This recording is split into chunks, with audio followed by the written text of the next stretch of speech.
Target पिछले 12 सालों में आपके सामने ऐसे बहुत से केसेस लेकर आई जिसे देखकर यकीनन आप हैरान रह गए होंगे। हमने अपने इस प्रोग्राम में ऐसी बहुत सी माशरती बुराइयां हैं जिनसे आवाम को आगाह किया। हमारा आज का प्रोग्राम कुछ अलग है और हमारे लिए एक नया एक्सपीरियंस था।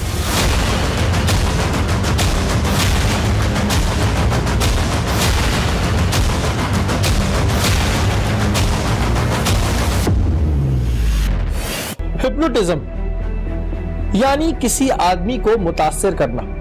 जब किसी इंसान के 5 हवास में से कोई एक हवास भी मुतासिर हो जाए तो वो आपका हुक्म मानने के लिए तैयार हो जाता है। एक तरीके से अगर कहा जाए कि इंसान मदोशी के आलम में आपके काबू में है तो ये बात गलत ना होगी। हिप्नोटाइज करने के लिए 5 से 6 मिनट और कभी कभी 1 मिनट भी काफी होता है। अब ये करने वाले की सलाहियत पे होता है कि वो इसमें कितनी महारत रखता है और आपको कितनी जल्दी मुतासिर करता है। हिप्नोटाइज करने के लिए फोकस का होना बहुत जरूरी है।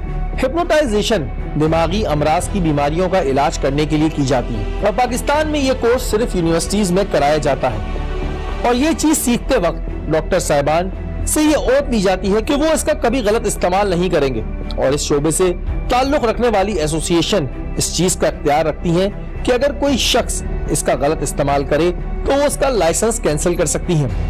अक्सर हम देखते हैं कि जब कहीं लूटमार होती है तो सामने वाले की जानिब से अक्सर मजामत होती है और अगर कुछ ना कर पाए तो बद्दुआएं देते नजर आते हैं। लेकिन कराची शहर में कुछ ऐसा पुरस्कार हो रहा था कि जो शख्स लुट रहा था ना तो वो किसी किस्म की मजामत कर रहा था बल्कि उसकी आंखों के सामने लूटमार होती है और वो खामोश खड़ा देखता रहता है।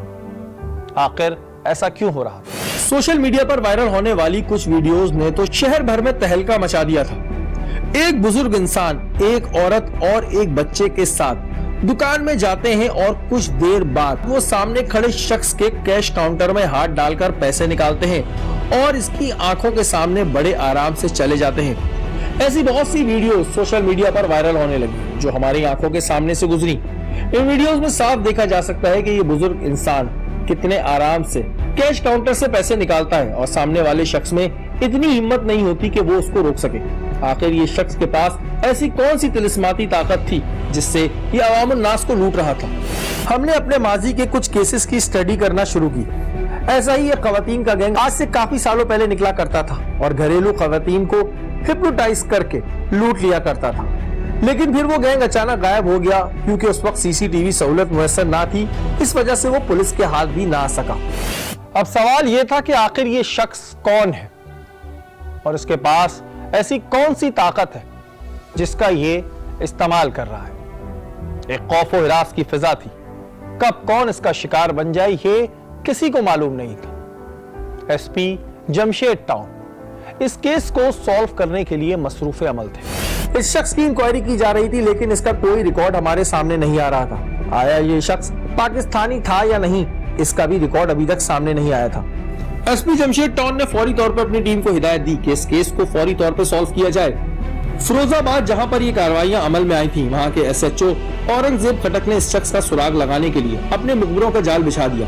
इन्होंने काफी तंग किया हुआ है, हर जगह पे वारदातें कर रहे हैं। इसके कोई निकालो सिलसिला यार। ये कार्रवाइयां रुकने का नाम नहीं दे रही थी और बैक टू बैक ऐसे वाकयात सामने आ रहे थे। दुकानदारों में खौफ और हिरास फैल गया था कि ना जाने अब कौन सा शख्स इसका शिकार बनेगा। अचानक एक सराग एसएचओ फिरोजाबाद के हाथ लगा। इस शख्स की इंफॉर्मेशन तो हमें मिल गई थी लेकिन काम अभी अधूरा था। अब तक की इंफॉर्मेशन से ये बात सामने आई थी कि ये एक ईरानी बंदा है। जी नाज़रीन, इस वक्त हम फिरोजाबाद थाने में मौजूद हैं और एक गैंग जिसकी सीसीटीवी फुटेजेस आजकल बहुत मशहूर हुई हुई है जो दुकानदारों के पास जाता है और दुकानदार जो है वो अपनी रकम जो है खुद ही अपनी हाथ से निकाल के दे रहे होते हैं और अगर वो उनके लॉकर में हाथ डाल के पैसा भी निकाल रहा है तो वो देख रहे हैं और कुछ कह नहीं रहे। इसी सिलसिले में काफ़ी जो है वो केसेस सामने आ रहे हैं और इस वक्त हम मौजूद हैं औरंगजेब खटक साहब के साथ। औरंगजेब साहब, ये मुझे बताएं कि इस वक्त में जो गैंग काम कर रहा है और एक बड़ी ख़तरनाक अलार्मिंग सिचुएशन है, सारे दुकानदार भी बड़े परेशान हैं, तो आपको इससे कोई लीड हमने सुना है कि मौसूल हुई है कुछ? देखिए, इसमें ये लोग एक फैमिली है जो इस तरह के काम करती है। थोड़ा सा हम इसके बारे में हमें इंफॉर्मेशन मिली है, हम इसके ऊपर वर्कआउट कर रहे हैं अच्छा औरंगजेब साहब, आपकी उन दुकानदारों से बात हुई है जो लुटे हैं, जिनको लूटा गया है, उनका क्या कहना है कि ऐसा क्या हुआ कि जी उनके पैसे उनके सामने निकाले जा रहे हैं और वो कुछ नहीं कह रहे? हमारी काफ़ी दुकानदारों से मेरे एरिया में 2-3 जगहों के ऊपर इस तरह की वारदात हुई है। वो कहते हैं कि ये दुकान में आते हैं, इनके साथ खातून होती है और बातचीत करते हुए अचानक यहाँ जब हमारे करीब आते हैं, हम इनकी आंखों में देखते हैं इस तरह इनको, तो न जाने इनको क्या हो जाता है कि वो इनके सामने ड्रॉ में हाथ डालता है। कहते उस वक्त तो हमें नज़र ही नहीं आया कि क्या हुआ। जब क्लोजिंग हुई, हमने अपने पैसे चेक किए तो उस वक्त हमें पता चला कि हमारे 90,000 कम है, हमारे 55,000 कम है। तो जब हमने अपने CCTV फुटेजेस में चेक किया उसको, तो हम हैरान रह गए कि उस दौरान हमारे ड्रॉ में वो हमारे सामने हाथ डाल रहा था और हमें कोई पता नहीं चल रहा था। तो वो कहते हैं कि बिल्कुल हम माउफ हो गए थे, हमारा जहन काम नहीं कर रहा था। जिसे हम ये भी कह सकते हैं आम आदमी में कि हिप्नोटाइज जो एक वर्ड होता है, बिल्कुल इस तरह, क्योंकि वो उनसे बहुत करीब होकर, अगर आप CCTV फुटेज में देख रहे हैं तो बिल्कुल आमने सामने बहुत करीब होकर उनसे बातचीत करता है। ये एक बड़ी खतरनाक जी सिचुएशन होती है और ये माजी में भी सुनता है कि कुछ खवातीन दरवाज़ों पे आती होती हैं और दरवाजे में बात करने के बाद वो घर के जो लोग होते हैं उनको हिप्नोटाइज करके पूरा घर लूट लेती हैं। ये वही सिचुएशन है। हिप्नोटाइज पूरा एक टॉपिक है, एक पूरा चैप्टर है, इस पर भी हम बात करेंगे। लेकिन अभी औरंगजेब साहब के पास कोई लीड है और देखते हैं कि क्या सूरत हाल सामने आती है। माजी में कुछ अरसे कबल हमने एक ईरानी गैंग पकड़ा था जो अवाम को पुलिस वाला बनके लूटा करते थे। इस शख्स का ताल्लुक भी ईरान से ही आ रहा था, लेकिन जहां पर ये किराए पे रहता था, वीडियो वायरल होने के बाद रातों रात वहां से फरार हो गया। पुलिस ने इस घर के मालिक मकान को थाने में तलब किया। इसका कहना था कि ये लोग अभी भी मेरे राब्ते में हैं और इन्होंने मुझसे अपनी एडवांस की रकम लेनी है। SHO फिरोजाबाद ने अपनी टीम को तलब किया और इस शख्स को ट्रैप करने का प्लान किया। अताउल्लाह, तुमने बताया ना वो जो ईरानी गैंग काम कर रहा है, उसकी थोड़ी सी लीड मिली है मुझे। उसमें जो स्टेट एजेंट है उसका हमें पता चला है कि वो उसने उसको घर वर दिलाया है, लेकिन अब उस फ्लैट के ऊपर वो है नहीं। लेकिन स्टेट एजेंट से थोड़ा सा उसको तरीके के साथ हमने हैंडल करना है और तुमने अपनी जो तुम्हारी टीम है 3-4 आदमी उस स्टेट एजेंट के जो फ्लैट बता रहा है उसके बिल्कुल सादे कपड़ों में नीचे रखने। वही ना आप रीडिंग पार्टी में हो गया मोबाइल के साथ। और ये जो स्टेट एजेंट है इसकी कोई इन्वॉल्वमेंट तो नहीं है? नहीं, वो तो जैसे एक जनरली उसने वहाँ पुलिस स्टेशन में उसकी एंट्री बाकायदा करवाई हुई है, जिस पुलिस स्टेशन के रूम में रहता है साथ दे रहे हैं वो बिल्कुल वो हमारे साथ है और इंशाल्लाह ताला हम उसको वो हमें हमारी हेल्प करेगा। तो जी नाज़रीन, ये वो स्टेट एजेंट है जिनके पास वो रह रहे थे और अभी इनको थाने बुलाया गया है। फैसल भाई, अच्छा आप ये बताएं कि इस वक्त जो है वो ईरानी जो तुम्हारे पास ठहरे हुए थे वो इस वक्त कहाँ मौजूद होंगे, कहाँ किस तरीके से उनको आप जो है कांटेक्ट करके पुलिस की मदद करके आप बुला सकते हो? वैसे भाई वो जो है ना मेरे पास आ जाएंगे, मैं उनको फ़ोन करके बुला सकता हूँ क्योंकि मेरे ऊपर उनके कुछ पैसे हैं। अच्छा, जहाँ बोलेंगे मैं उनको बुला चलें, आप उनको फ़ोन करके आराम से बुला सकता हूँ मैं, क्योंकि उनके पैसे हैं, वो खुद ही आएंगे और उनके पैसों की फुटेज भी देखनी है तो वही है जी वही। मालिक मकान ने इस शख्स को कॉल मिलाई। पैसों का सुनकर ये शख्स फौरी तौर पे आने को आमादा हो गया। हेलो हेलो, खैरियत से हो भाई? अल्लाह की शुक्र। वो पैसे को ले जाओ आगे अपने यार। कौन? पैसे लेने आओगे आज या नहीं आओगे? हाँ ठीक है, आएगा। तो फिर आ जाओ यार, मैं वहीं पर ही मिलूंगा फिर तुम्हारे को पार्क के पास ना, वहाँ आ जाओ। कितनी देर में आ रहे हो? अभी आ रहे हो? चलो बस फिर अभी आते हैं, अभी मिलते हैं। ठीक है, मेहरबानी, बहुत शुक्रिया। अल्लाह। फिरोजाबाद पुलिस इस वक्त मूव कर रही है उन लोगों के लिए जिनकी इंफॉर्मेशन जो है पुलिस के पास आई, और काफ़ी दिनों से ये गैंग जो है ये अपने काम में लगा हुआ था और इस गैंग ने जो है काफ़ी दुकानों पे वारदातें की हैं, हिप्नोटाइज करके लोगों को लूट लेते हैं और बड़ा अनोखा वाक़या है कि जिसके ऊपर इस वक्त पुलिस निकल रही है रेड करने।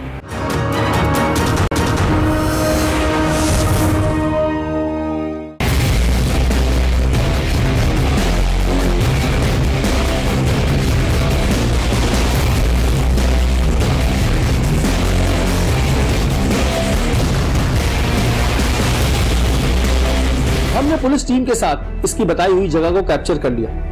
काफी देर गुजरने के बाद बिला आखिर ये शख्स वहां पे आ पहुंचा। जैसे ही हमें सिग्नल मौसूल हुआ, हमने पुलिस के साथ इस शख्स को अपने गिरफ्त में ले लिया। क्या नाम है आपका? मोहम्मद सलीम। हैं? मोहम्मद सलीम। क्या करते हो सलीम? बस हमारा ये है पैसे उधार। शनाख्ती कार्ड दिखाओ। घर में नहीं है, घर में। शनाख्ती कार्ड। तुम्हारा क्या नाम है? नदीम। क्या करते हो तुम? हम कुछ नहीं। ये शख्स जिसे ठीक से उर्दू भी बोलनी नहीं आती थी, इसने हमें कुछ हैरान कर दिया। सीसीटीवी में आने वाला शख्स और ये शख्स, इन दोनों के चेहरे मेल नहीं खा रहे थे। हम परेशान थे कि आया ये शख्स कौन है। क्या मालिक मकान ने अपनी कोई जाती दुश्मनी के लिए तो हमें इस्तेमाल नहीं किया?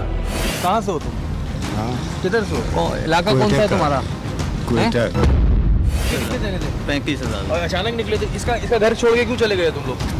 गया नहीं है घर, गया नहीं हम लोग घर। एकदम से घर छोड़ दिया था तुम लोग? लेकिन इस जगह खड़े होकर कोई भी फैसला करना मुनासिब ना था। थोड़ी सी नाज़रीन कन्फ्यूजन है, क्योंकि ज़ाहिर फुटेज में जो चेहरा है वो थोड़ा सा डिफरेंट है, लेकिन अभी बहरहाल थाने चलेंगे तो पता चलेगा कि एक्चुअल क्या बात है।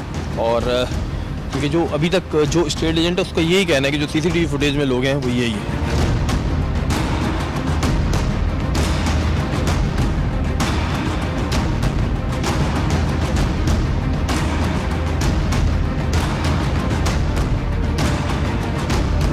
इस शख्स को लेकर हम थाने आ पहुंचे।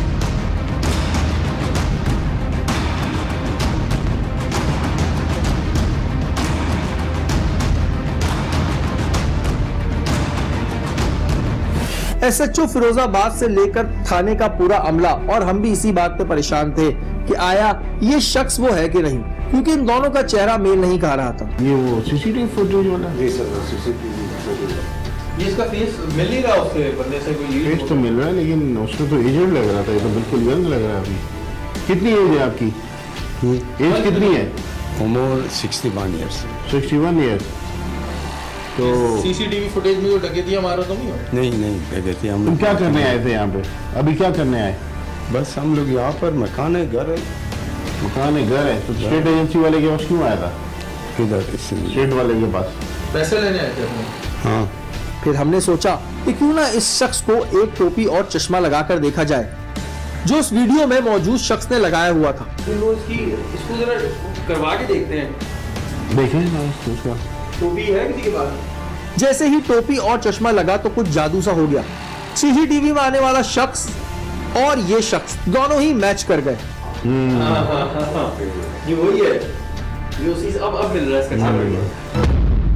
अभी तुम्हारी तो जगह जगह वीडियो चल रही है, हैं? क्या हमने झूठ बोलने का फायदा नहीं है ना, अब तो तुम्हारी वीडियो भी आ चुकी है, सब आ चुके हैं। पहले तुम बोल रहे हो ये नहीं है। कितने काम किए तुमने? कितने काम किए ये जो तुम यहाँ पर अपना टाइस करता है? नया आया, बस इस शख्स ने हमें घुमाने की बहुत कोशिश की, लेकिन फिर दूध का दूध और पानी का पानी हो गया। 2000, 4000, 5000 कमाया, खाया। कितनी शॉपों पे गया? वो तो बोलते 90,000 कमाया, किधर से तुम 55,000 ले गया? तुम्हारे साथ वो जो औरत होती है वो कौन है? हाँ, बहू है। कहाँ गई वो? वही लोग आई गया, ईरान गया। ईरान चला गया? तुम पीछे से कहाँ से हो? तुम कहाँ से हो? ईरान किस जगह गया हो? मालूम नहीं है, जायदान गया है? जायदान गया। जायदान गया? क्यों चले गए? जब फुटेज आ गई? नहीं, बस ऐसे ही वही लोग आया गया, सामान वगैरह खरीदा, कपड़ा। बताओ, जब तुम घरों में जाते थे, वो जब तुम दुकानों पे ये वारदात करते थे तो वो भी साथ होती थी ना तुम्हारे? क्या उसको नहीं पता होता था क्या हो रहा है?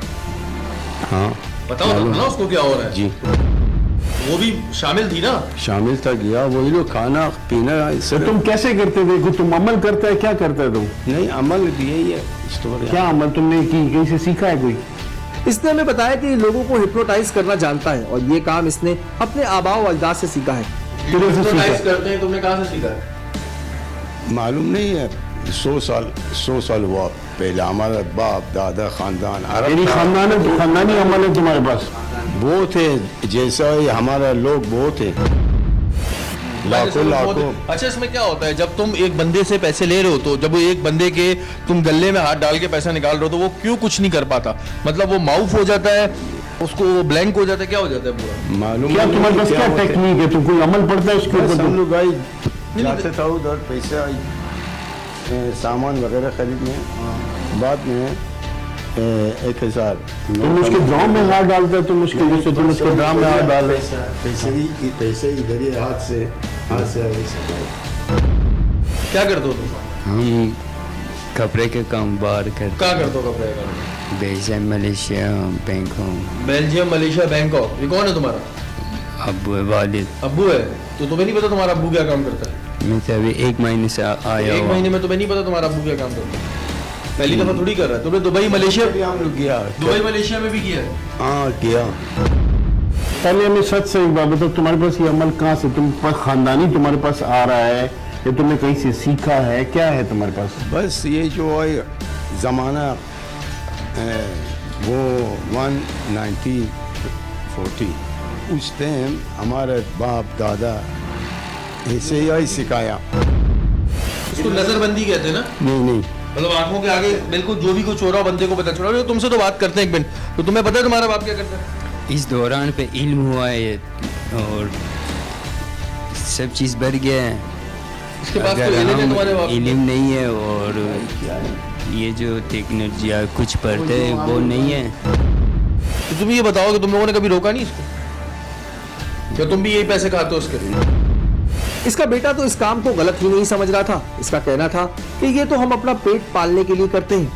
हमारा भाई बीमार है, ऐसे थोड़ा कितना खर्चे पानी के लिए। कब अभी 1-2 महीने हुआ है हमको आने को। अच्छा, कौन सा क्या किया हम लोग, क्या किया 5,000 10,000 खाया। लोगों हैं मारते हैं। तो तुम जो काम बहुत कर रहे हो, बहुत तुम जो काम कर रहे हो हाँ? ठीक कर रहे हो? हाँ? ठीक काम कर रहे हो? अच्छा नहीं काम कर रहे हो? नहीं जन्नत में जाओगे? नहीं। फिर अब तो लोग- तुम ऐसे अब बन रहे हो, लोग- तुम अब ऐसे लोग- बन रहे हो कि जैसे अब कोई लोग- तुमने कोई गलत काम किया ही नहीं है। तुमने सब गलत काम नहीं लोग किया। सब लोग ऐसे ही है। नहीं, सब ऐसे हैं जो ऐसे जो पकड़ा जाता है उसको सजा भी बहुत मिलती है। बहुत आदमी है नहीं, जो ऐसे पकड़ा ही। जाता है उसको सजा भी मिलती है। लोगों हैं नहीं, तुमको इसका कोई एहसास नहीं कि तुम्हें गरीब दुकानदार से और सेल्समैन का क्या बनेगा, जिसके सेल्समैन से तुम 50,000, 3 लाख, 10,000 90,000। नहीं भाई सब उसकी FIR हुई है। मेरे पास 3 है इसकी रिपोर्ट्स आई हैं जो मेरे अपने बादराबाद थाने की हैं। एक में इन्होंने 95,000 लिया, एक में 55 और 40,000। 3 केसेस इस तरह है। अभी मजीद जैसे लोग बता रहे हैं और जो तुम पैसे लेके जाते हो तो सोशल मीडिया पे सेल्समैन को चैनल भरने पड़ जाते हैं, तो उसको तो कुछ उस बेचारे की जेब से जाते हैं, वो भी गरीब आदमी है।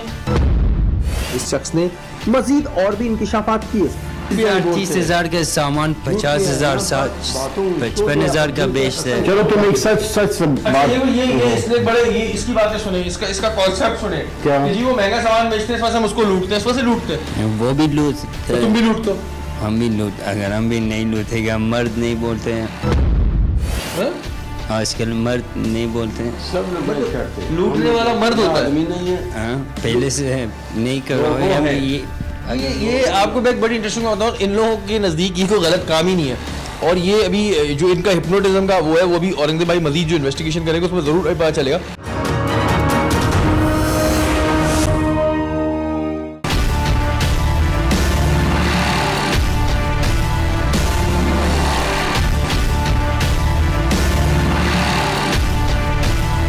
जी नाज़रीन, इस वक्त हमारे साथ SP जमशेद ज़ुबैर साहब मौजूद हैं, इनसे हम बात करेंगे। ये भी आपने क्रैकडाउन देखा, जो ईरानी गैंग हिप्नोटाइज करके लोगों को लूट रहा था और काफ़ी लोग परेशान थे, उस गैंग को ब्रस्ट किया गया। ज़ुबैर साहब, सबसे पहले हम ये जानना चाहेंगे कि इस गैंग की इन्फॉर्मेशन कैसे मिलना मौसूल हुई? CCTV फुटेजेस हम भी देख रहे थे, आप लोगों को किस तरह इन्फॉर्मेशन मिला शुरू? बिल्कुल, एक तो हमें 2-3 कंप्लेंट्स आ गई थी, प्लस हम ऑनलाइन मॉनिटर कर रहे होते। तो ऑनलाइन आप देखेंगे तो फेसबुक पे और ट्विटर पे वीडियोस काफ़ी शेयर हो रही थी। मैं आपसे इंसिडेंट्स की बात करूं तो 3 से 4 इंसिडेंट्स हमें वीडियोस मिल गई थी ईस्ट की, और ओवरऑल सिटी की हम बात करें तो 11 वीडियोस हमारे पास आ गई थी, जिसमें आपने बहुत क्लियरली देखा होगा कि वो लोगों को हिप्नोटाइज करके उसमें उनके सामने पैसे निकाल कुछ नहीं कह रहे, बिल्कुल कोई क्वेश्चन नहीं। तो जब ये हमारे पास बहुत ज़्यादा आ गई तो ऑब्वियसली हमें फिर डायरेक्शंस आ गए SSP साहब के, DI साहब की तरफ से डायरेक्शंस आ गए कि we have to work on them, we have to act soon. और फिरोजाबाद और बहादुराबाद की सबसे ज़्यादा थी।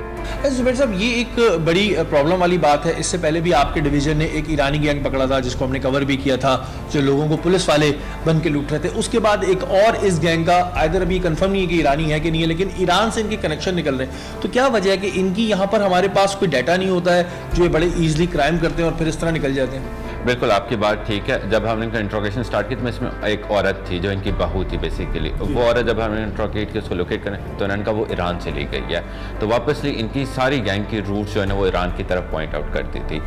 बिल्कुल आपकी डेटाबेस, जिस तरह हम अफगान का अभी जो भी नेशनल्स हैं या अफगान की तरफ से जो भी आए हुए हैं, इनको हम सिस्टम एक मॉनिटर कर रहे हैं, उनके NICs हैं, उनको मॉनिटर किया जा रहा है। हम ये एक पॉजिटिव स्टेप होगा और हम कोशिश कर रहे हैं इसको कि ईरानियंस जितने भी नेशनल्स आए हुए हैं या जो भी जिस तरह आए हुए हैं उनको हम एक रजिस्ट्रेशन सिस्टम में डालें ताकि हम इनको ट्रैक कर सकें कि इनकी मूवमेंट क्या है, ये कहाँ जाते हैं और यहाँ क्या करते हैं। अगर उनके पास कोई रोज़गार नहीं है तो हमें उनको बिल्कुल क्वेश्चन करना चाहिए कि वो कैसे अपने आप को सस्टेन कर रहे हैं। इनडायरेक्टली हमारे लिए बड़ा मुश्किल हो जाता है, इवन मैं अफगान नेशनल्स के लिए मुश्किल करूँगा कि वो यहाँ पे वारदात करते हैं और फिर जब वो बलूचिस्तान या ईरान की तरफ निकल जाते हैं तो हमारे लिए उनको ट्रैक करना और उनको पकड़ना बड़ा मुश्किल हो जाता है। अच्छा, माशाल्लाह आपकी अभी करियर का भी स्टार्ट है और आप माशाल्लाह काफ़ी अच्छा काम कर रहे हैं, लेकिन ये जो केस था ये आपको कुछ नया लगा, कुछ यूनिक था ये केस आपके लिए? बिल्कुल वेरी यूनिक, बिकॉज मैंने कभी हिप्नोटिज्म रियल लाइफ में नहीं देखी है, तो मेरे लिए बड़ा एक डिफरेंट एक्सपीरियंस था।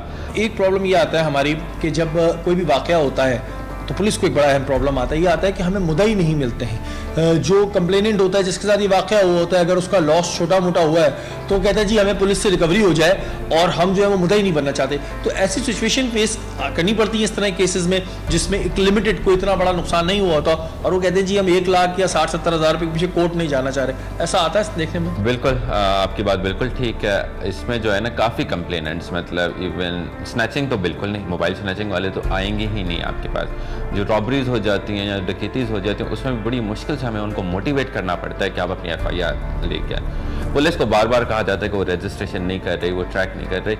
हमें मौका दें, हमें आप रजिस्टर करें। फ्री रजिस्ट्रेशन हमने अलाउ की हुई है, हमने इवन ईस्ट में पूरे में फ्री रजिस्ट्रेशन हो रही है। 15 की कॉल्स में सुबह हमें पूछा जाता है, तो बिल्कुल आ जाएं। हम मुद्दों को बड़ा मोटिवेट करके उनको लेके आते हैं कि रजिस्टर कराएं, because as soon as you register the case हम उसमें प्रॉपर इन्वेस्टिगेशन कर सकते हैं, प्रॉपर बंदे को चालान कर सकते हैं। और तभी होता है जब आपके पास मुद्दई हो, अदरवाइज जो पुलिस की गवाही होती है उसको उस तरह नहीं लिया जाता अंटिल अनलेस जिसके साथ वाकया हुआ।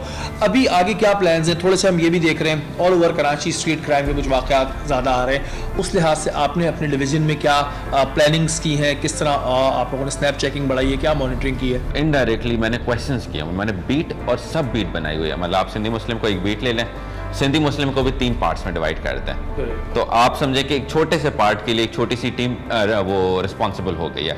अगर उधर वारदात होती है तो मैं उस टीम से जाकर पूछता हूँ कि तुम्हारी एरिया में क्यों वारदात हुई, क्यों तुमने चेक नहीं किया, क्यों तुमने CCTV का अपने चेक नहीं किया, चौकीदारों को चेक नहीं किया। तो इनडायरेक्टली हमने कांस्टेबल लेवल तक इस फिरोजाबाद में एक एक बंदे को रिस्पॉन्सिबल किया हुआ है। कोई मैसेज देना चाहते हैं आप अपने देखने वालों को, कोई पब्लिक के लिए आपका मैसेज? फर्स्ट कि आप फ्री रजिस्ट्रेशन में बिलीव करें। कोई वारदात, कोई इंसिडेंट आपके पास हो जाता है, बी ओपन, हम वेलकम करते हैं आप लोगों को, हमारे पास ओपनली शिकायत करें। सेकंड, इन्फॉर्मेशन सोर्स बने हमारा। बिल्कुल जी, आवाम की, क्योंकि जो इन्फॉर्मेशन होती है बहुत इंपॉर्टेंट होती है और इस तरह के जो लोग होते हैं वो हमारे बीच रह रहे होते हैं, तो हमें मिलकर पुलिस के साथ काम करना होगा ताकि हमारे बीच का जो एक गैप आ चुका है वो गैप खत्म हो, और ये गैप खत्म करना बहुत जरूरी है। अब वो दौर नहीं रहा कि जी आपके साथ जाती हो रही है तो कोई नहीं सुनेगा। जो आला अफसरान बैठे हैं, मैं इस बात की गारंटी लेने को तैयार हूँ, जो आला अफसरान बैठे हैं वो डेफिनेटली अच्छा काम कर रहे हैं। बहुत शुक्रिया, थैंक यू सो मच। ये केस हमारे लिए इस वजह से नया था क्योंकि लुटने वाला शख्स खुशी खुशी लुटता है और बाद में से पता चलता है कि इसके साथ क्या हुआ। हम जानना चाहते थे कि आखिर ये हिप्नोटिज्म है क्या। इस वजह से हमने कराची के मशहूर मारूफ डॉक्टर इमरान जोफा साहब के क्लिनिक का रुख किया।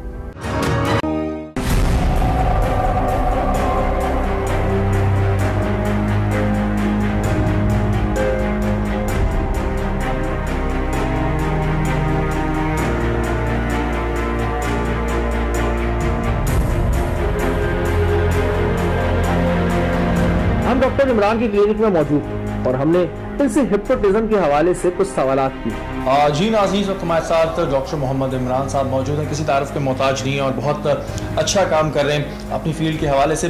जो केस आपने देखा वो बड़ा इंटरेस्टिंग केस था और हमारी एक क्राइम फील्ड के हवाले से अगर हम बात करें तो ये एक नया केस था कि हिप्नोटाइज करके लोगों को लूटा जा रहा है, इस पर हम बात करेंगे। डॉक्टर साहब, सबसे पहले हम ये जानना चाहते हैं क्या हिप्नोटिज्म एग्जिस्ट करता है और हिप्नोटिज्म होता क्या है? क्या ऐसा होता है कि मुझे हिप्नोटाइज करके मेरे सारे पैसे ले लिए जाए? देखिए, हिप्नोटिज्म बिल्कुल एग्जिस्ट करता है। जब हम किसी को इतना मुतासिर कर दें कि उसके 5 हवास में से कोई हवास हाईली सजेस्टेबल हो जाए, प्रोग्रामेबल हो जाए, हुक्म मानने के लिए तैयार हो जाए और उसके बाद वो आपकी चीज़, जैसे आपने कहा कि इस केस के अंदर के वो पैसे निकाल के दे देते हैं। अच्छा डॉक्टर साहब, ये जो हम CCTV फुटेजेस देख रहे थे इसमें होता था कि 2 से 3 मिनट या 4 मिनट की बात होती थी, गुफ्तगू होती थी और गुफ्तगू के बाद वो जो है वो पैसे निकाल के चले आती थी। तो इतने टाइम पीरियड के लिए क्या बंदे को हिप्नोटाइज किया जा सकता हो, और इसका प्रोसेस ऐसा क्या होता है कि आंखों में देख के हिप्नोटाइज किया जाता है, बातों से किया जाता है, किस तरह किया जाता है? देखिए, पहली बात तो ये कि करने वाले की सलाहियत के ऊपर ये होता है कि वो कितनी जल्दी कर सकता है, और ये 3, 4, 5 मिनट के एक बार दफ़ा 1 मिनट इंसान को बहुत होता है। इर्तिकाज़ तवज्जो अगर आपने इंस्टेंट बना लिया है, जिसको हम रेपो भी कहते हैं, तो फिर ये जो है ये 3 से 4 मिनट के अंदर भी जो है वो हो सकता है। वो तवज्जो से सामने वाले को मुतासिर करते हैं, जिसको होल्ड करते हैं, और फिर जब पहला अटैक होता है वो सांस होता है, वो सांस पे कैद करते हैं बंदे को। ज़ाहिर है आप लोगों ने एक टाइम लगाया, उसके बाद आप लोग माशाल्लाह इसके एक्सपर्ट हुए, और आप लोग जो है वो लोगों के फ़ायदे के लिए और दूसरी चीज़ों के लिए इसको इस्तेमाल करते हैं जो हमारे मुल्क के बेनिफिट्स में आता है। तो जो लोग ये सीखते हैं उसके कोई नॉर्म्स होते हैं, आप लोगों को कोई ऐसी ओथ होती है, या फिर इसको बहुत हर कोई एक दूसरे को सिखा सकता है कि जी इसको ठीक है सीखे और अप्लाई करें? देखिए, हम अपने इदारे की जो है वो बात कर लेते हैं। पाकिस्तान के अंदर जो यूनिवर्सिटी प्रोग्राम लाने वाला मैं ही शख्स था जब मैं कनाडा से यहाँ पे आया 2010 में, और हम जितने भी हिप्नोथेरेपी के कोर्स कराते हैं वो सिर्फ और सिर्फ यूनिवर्सिटीज़ में कराते हैं, और उसके बाद भी जो है वो उसको ओथ लिया जाता है, और ओथ फिर पब्लिक के अंदर भी जो है वो दिलाया जाता है। ग्रेजुएशन के टाइम पर वो दिलाया जाता है कि मैं इसको जायज़ मकासद के लिए इस्तेमाल करूँगा, मैं सही मकासद के लिए इस्तेमाल करूँगा, मैं गुनहगार हूँगा अगर मैं ये नहीं करूँगा। और उसके बाद इनकी लाइसेंसिंग होती है, और उस लाइसेंस को हम कैंसिल करते हैं, एंड वी हैव कैंसिल जहाँ पे हमने कैंसिल भी किया। लेकिन अब वो लोग जो इस सिस्टम में नहीं आना चाहते और वो बाहर आके सीखते हैं, और सीखने के बाद वो उल्टा सीधा सिखाने की कोशिश करते भी हैं, और जो है वो कर भी जाते हैं। तो जाहिर है जैसे और दूसरे शोबे हैं, अगर आप उसको मॉनिटर नहीं कर सकते तो हम भी, लेकिन हम सर्टिफिकेशन का जो लेवल है वो हम किसी भी हाल में बगैर तालीमी इदारे के देने के लिए तैयार नहीं। डॉक्टर साहब, इससे फिर बचा कैसे जाएगी? तो एक बड़ी कंफ्यूजिंग सिचुएशन होगी जी, जिसको हिप्नोटिज्म अच्छा करना आता है तो वो तो किसी को भी राह चलते लूट सकता है। तो कोई बचने का कोई ऐसा तरीका है? सिर्फ मेरे ब्रदर, सिर्फ ये नहीं जिसको हिप्नोटिज्म करना आता है, जिसको मुतासिर करना आता है। देखिए ना, लोग अपनी राइट, देखिए ये सारी गेम क्या है। हिप्नोटाइज कौन हो जाता है? जो मुतासिर हो जाता है। हिप्नोटाइज कौन हो जाता है? जो सजेस्टेबल बन जाता है। जब आपको ये लगे कि एक शख्स मुझको इस तरह मुतासिर कर रहा है कि मेरा शऊर सल्ब हो रहा है, आप यकीन माने हमेशा इंसान मुतासिर जब होता है जब वो गफलत में होता है, जब वो अलर्टनेस में नहीं होता, जब वो शऊर के अंदर नहीं होता। तो जितनी जल्दी आप अपने शऊर के वापस आएंगे, उस गफलत से बाहर निकलेंगे, तो आप बचेंगे। नहीं तो कोई ना कोई मुतासिर करके कुछ ना कुछ तो आपसे करवाते ही है ना, हम भी करते हैं। बहुत सारे लोग मुतासिर करके, असातिज़ा अपने स्टूडेंट से, मियाँ बीवी एक दूसरे को मुतासिर करके, वालिदैन अपने बच्चों को, अब तो खैर वाइस वर्सा हो गया, बच्चे ज़्यादा मुतासिर करते हैं। है कि जो गुड कॉज के लिए काम हो रहा वो ठीक है, लेकिन ऐसी सिचुएशंस के लिए लोगों के जो मैंने प्रिकॉशंस की बात की, तो आप कह रहे हैं मुतासिर करके। अब जैसे कोई राह चलता बंदा आपसे बात कर रहा है और विदिन 3 और 4 मिनट्स, तो उसके लिए कोई अपने माइंड को शार्प रखने के लिए, सबसे पहली कोशिश रखने के लिए क्या सबसे पहली कोशिश ये करनी चाहिए कि अगर आपको मालूम है कि ये अजनबी है, उसके सामने खड़े के बात नहीं करनी चाहिए। अच्छा, से फर्क पड़ता है? हाँ, क्योंकि होगा क्या कि वो आपकी बहुत सारी चीजें मैच करेगा, आपकी जिस्म की बहुत सारी हरकत को मैच कर जाएगा। वो हाथ इस तरह रखेगा, हाथ हटाएगा, आप उसके काबू में आएंगे। मैंने आपको कहा ना, सांस को आप सामने से, अगर आप मेरे सामने बैठे, मुझे एग्जैक्टली पता है कि आप सांस किस स्पीड से ले रहे हैं, कहाँ से ले रहे हैं, मुझे एग्जैक्टली पता है यहाँ पे कितनी देर के अंदर इन आउट हो रहा है। मैं इसको मैच करूँगा, इंस्टेंटली आपको जो है वो मुतासिर कर जाऊँगा। लेकिन अगर मैं एंगुलर हूँगा तो मेरे लिए ज़रा मुश्किल होगा कि मैं पेरिफेरल साइड से इतनी चीज़ों को मैच कर सकूँ। फिर अगर मैं पेरिफेरल साइड पर होगा तो मेरे लिए जो बॉडी मैचिंग और मिररिंग है वो भी मेरे लिए मुश्किल होगी। बड़ी सही बात की कि जी सामने नहीं बैठना चाहिए और आंखों में आंखें डाल के इसके तरह वो नहीं करना चाहिए, ये एक प्रिकॉशन, एंगुलर होना चाहिए। अदरवाइज तो फिर यही होगा कि आप लोग इस तरह लुटते रहेंगे।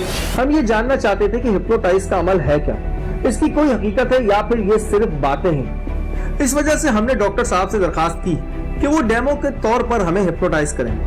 हम ज़हनी तौर पर तैयार थे कि हम अपने आप को किसी दूसरे के हवाले नहीं करेंगे। कैमरे वहां पर मौजूद थे, इस वजह से हमारा दिमाग काफी जगहों पर बटा हुआ था।